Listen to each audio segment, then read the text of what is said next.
അൻസിബയ്ക്കെതിരായ ജിഹാദി പരാമർശം ടിനി ടോമിനെതിരെ കേസെടുത്തു എന്ന പുതിയ വാർത്തയാണ് ഇപ്പോൾ വന്നുകൊണ്ടിരിക്കുന്നത്. കോടതി നിർദ്ദേശത്തിന് പിന്നാലെയാണ് നടപടി. അതായത് നടി അൻസിബയ്ക്കെതിരായ ജിഹാദി പരാമർശത്തിൽ ടിനി ടോമിനെതിരെ കേസെടുത്തു. കടവന്ത്ര പോലീസാണ് കേസ് രജിസ്റ്റർ ചെയ്തത്. കേസെടുക്കണമെന്ന കോടതി നിർദ്ദേശത്തിന് പിന്നാലെയായിരുന്നു നടപടി. പിന്നെ എന്തൊക്കെയാണ് കാരണങ്ങളെന്ന് വെച്ചാൽ സ്ത്രീത്വത്തെ അപമാനിക്കൽ, ലൈംഗിക ചുവയോടുള്ള പെരുമാറ്റം, മതവികാരം വ്രണപ്പെടുത്തുക ഉൾപ്പെടെയുള്ള വകുപ്പുകളാണ് കേസിനാസ്പദമായി ചേർത്തിരിക്കുന്നത്. നേരത്തെ ചെറുതോതിൽ വന്നതാണ്. ഇപ്പം കോടതിയുടെ നിർദ്ദേശം വലിയൊരു പ്രശ്നമായിട്ട് മാറിക്കൊണ്ടിരിക്കുന്നത്. നേരത്തെ താരസംഘടനയായ അമ്മയിൽ അൻസിബ കുറേ പ്രശ്നങ്ങളൊക്കെ ഉന്നയിച്ചിരുന്നു. സംഘടന പക്ഷെ ഗൗരവമായിട്ട് ഇത് പരിഗണിച്ചില്ല. അതുതന്നെയായിരുന്നു വിഷയം. പക്ഷേ സത്യാവസ്ഥ ആരാന്നുള്ളത് ഇനി അറിയാനിരിക്കുന്നതേ ഉള്ളൂ. അത് വേറെ കാര്യം.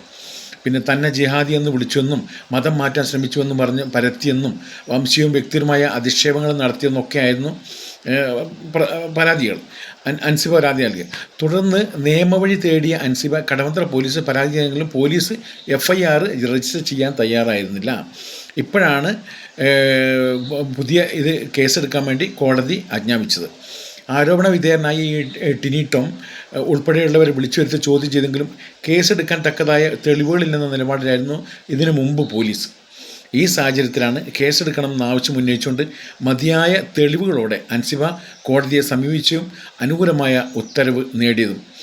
ഈ വിഷയത്തിൽ പോലീസ് രാഷ്ട്രീയം കളിക്കുകയെന്ന് അൻസിബയുടെ അവകാശം പറഞ്ഞെങ്കിലും അതൊക്കെ ഇനി കാലം തെളിയിക്കണം. കാരണം മുഖ്യമന്ത്രി ഉൾപ്പെടെയുള്ളവർക്ക് കൃത്യമായ തെളിവുകളോടെ പരാതി നൽകിയും അർഹിക്കുന്ന മാന്യത നൽകാനോ അന്വേഷിക്കാനോ പോലീസ് തയ്യാറായില്ല.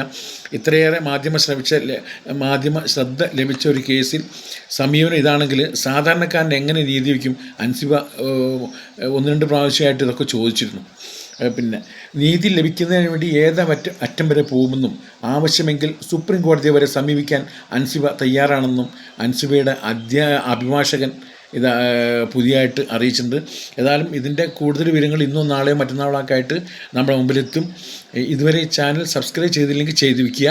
എല്ലാ വിവരങ്ങളും നിങ്ങളെ അറിയിക്കുന്നതാണ്. Thanks a lot.